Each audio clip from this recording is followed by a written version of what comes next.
I have a lot of fun leading services with Leia. And one of the reasons is because she's just so great. Another reason is that I knew her before I got here. You knew her first, before you knew me, but I knew her long before I knew you too. And some of you know, we went to the same summer camp growing up.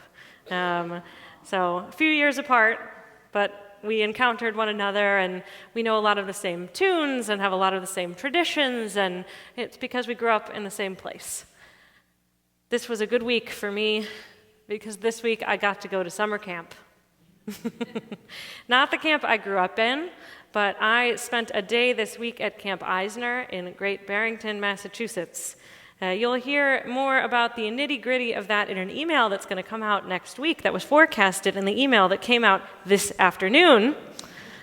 But Rabbi Fenster and I both went up to camp because we both serve as faculty at our URJ summer camps. He'll serve at Eisner, and I will serve at Crane Lake Camp. And it's a little different than the place I grew up. Rabbi Fenster can't say that because he actually grew up at Eisner. So it's what he's familiar with. And I'm learning the new, but it's also very familiar. For any of you who grew up at a summer camp, whatever summer camp, or if not a summer camp, then a club or a group, you can always tell when you're around people who are, oh, that's a camp person.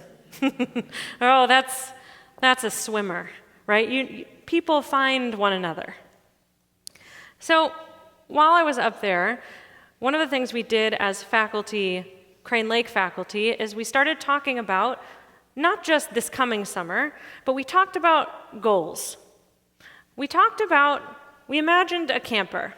The camper who has been there, whether it's been their whole life or just a few years, is at the last Shabbat of the last summer of being a camper before they become a counselor.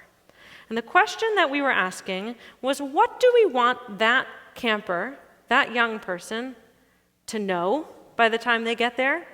What do we want that young person to feel by the time they get there? And what do we want that young person to do in their lives? Right? So what do we want them to know, feel, and do? It's a really good practice for any organizational work, really. Don't start with the tachlis. Don't start with the well, how are we going to do it? And what's the program? Start with the, what do we want at the end? What is the end result that we are looking for? And it was a great conversation. I'm really looking forward to the summer. But it also got me thinking about all the other ways we can use that framing. And what a good way to study Torah. Because we read the same stories every year over and over. Some of us who study together on Saturday mornings truly have been studying together for years and years and years and years and years and years and years. The same stories over and over. We never get a new book.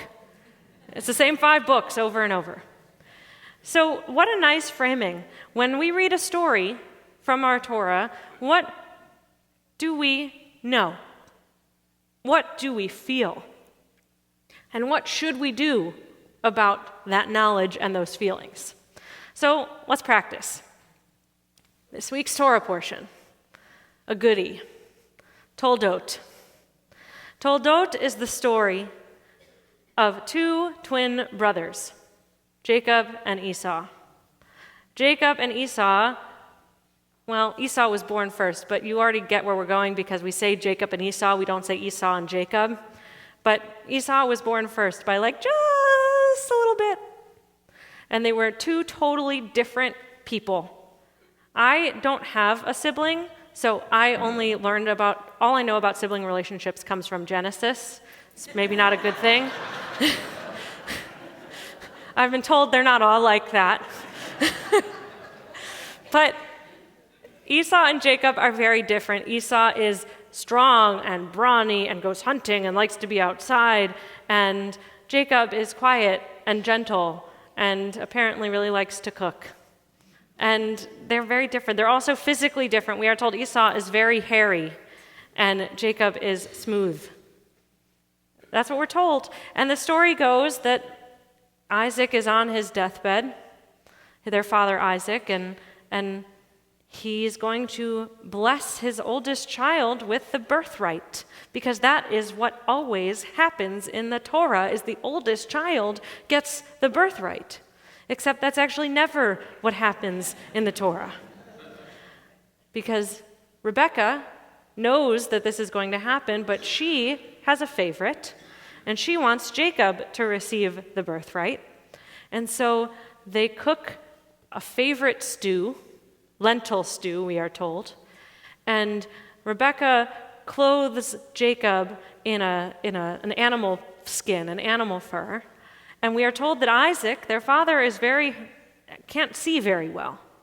Maybe not entirely blind, but definitely sight is difficult. And so Jacob approaches Isaac's deathbed, and Isaac says, "Esau, is that you, my son?" and reaches out and touches his arm, which is very hairy, because Jacob is wearing this fur. And in that way, Jacob gets the birthright from his father. Of course, Esau is not pleased about this. Esau is very upset. What about me? Is there anything left for me? You would think perhaps maybe they can split the birthright. That's not how it works in the Torah, apparently. And thus begins or continues the very, very strained relationship between Jacob and Esau. That will eventually resolve itself, but not yet. That's where we are in Torah. That's the story. So what do we know? What do we feel? And what do we do? Here's what we know. Family is tough. We know that from reading the story, and we maybe know that from our own lives. And siblings, those relationships I hear can be extremely complicated. We know from reading this story that Isaac and Rebekah, the parents, are not working together and are not helping Jacob and Esau build a strong, loving, brotherly relationship. That may be one of their goals, we don't know, but it's definitely not on display in this story. And we also know that the challenge of family is nothing new. This is a tale as old as time. Okay, that's what we know. What do we feel? Maybe you feel comforted. Maybe there is a sense in your head of, oh, wow, it happened back then. At least I'm not alone. This is a human experience. This isn't just my family. All families have their struggles. Maybe you feel relieved or comforted. Maybe you feel frustrated. Hearing about this story in our most sacred text, aren't we supposed to learn positive things from these stories? I am not feeling like I want to look up to Isaac or Rebekah in this situation, or Jacob or Esau. There is not a single character that I want to model myself after here. That is frustrating. Maybe you're feeling a little embarrassed or concerned because you heard your family present in this story. Maybe you are feeling and thinking about seeing parallels to your own experience. The answer is we could keep going. We can list so many more things that we know. We could list so many more things that we can feel. But what do we do? What do we do? And that is the question I always like to end with. I have never framed it this way. But we read the same stories every year. Hopefully they impact us and cause us to do something, whether it's a way we behave or an action that we take or just a different mindset that we put on when we leave the room. So what do we do? For me, and I say for me, not just because I'm the rabbi and I am talking, but I say for me because each of us is going to have a different answer. And that's really the beauty of this. So I can only tell you what for me is the takeaway that I should do. Maybe it resonates with you. For me, I am inspired to create space for each and every one of my family members to feel loved and special for who they are, not squabbling over somebody's good graces or squabbling over, okay, we can still squabble over the best piece of pie at the end of the night, but not the big things, right? And maybe we can even learn from this to create space and love for ourselves, for who we are, that we do not need to compete always with ourselves to be better, to be best. Maybe we are enough. We're entering Thanksgiving week, but not so far behind that is going to be Hanukkah. And some of us in this room are blessed enough to celebrate other holidays with our families. Some of us celebrate Christmas. Some of us celebrate Kwanzaa with friends and family. What a blessing to have so many opportunities to gather and to be together. And after that, New Year's Eve, this is the season, right? We at Kol Ami are proud that we gather all the time, but this is the season where everyone is gathering. So, in an ideal world, those gatherings would only be an excuse for joy and excitement and celebration. In an ideal world, nothing goes wrong. Everyone is smiling and holding hands and singing the Jewish version of Kumbaya. That'd be great.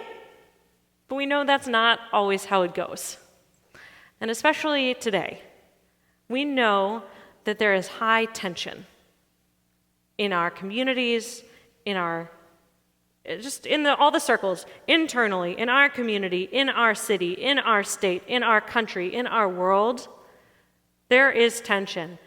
The news is dizzying. I am dizzy. And when that happens, and then we go into a space with our families and our friends, maybe some of whom we don't see all the time, maybe some of them are once-a-year relatives, right?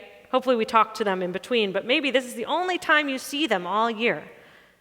And when we come with our tension meter already up to our foreheads, it's all the easier to have those little explosions around the table. Somebody's politics are different than yours. Somebody voted for this guy, somebody didn't. Somebody thinks this about Israel, somebody thinks this other thing.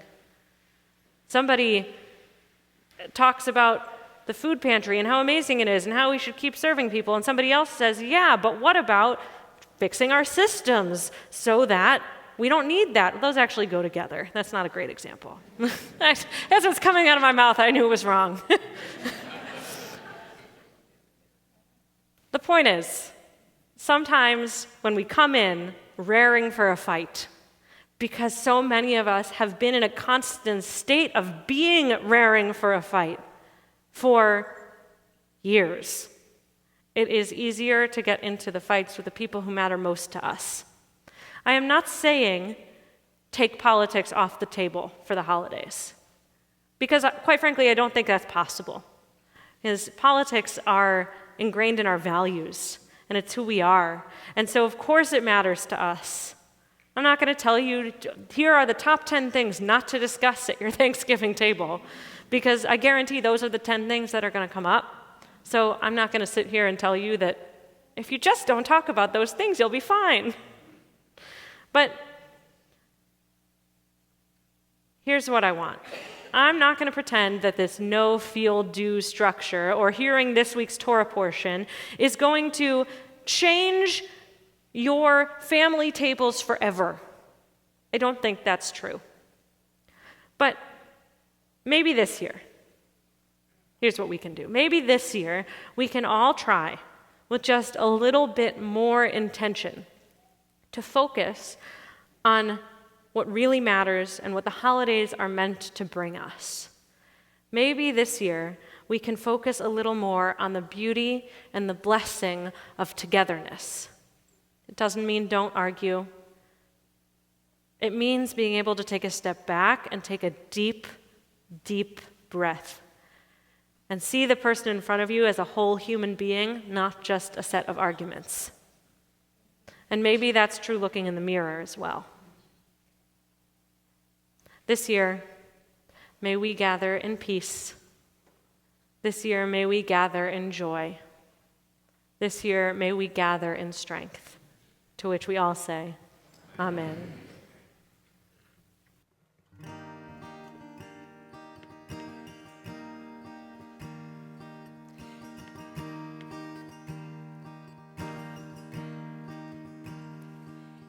Ya la la la la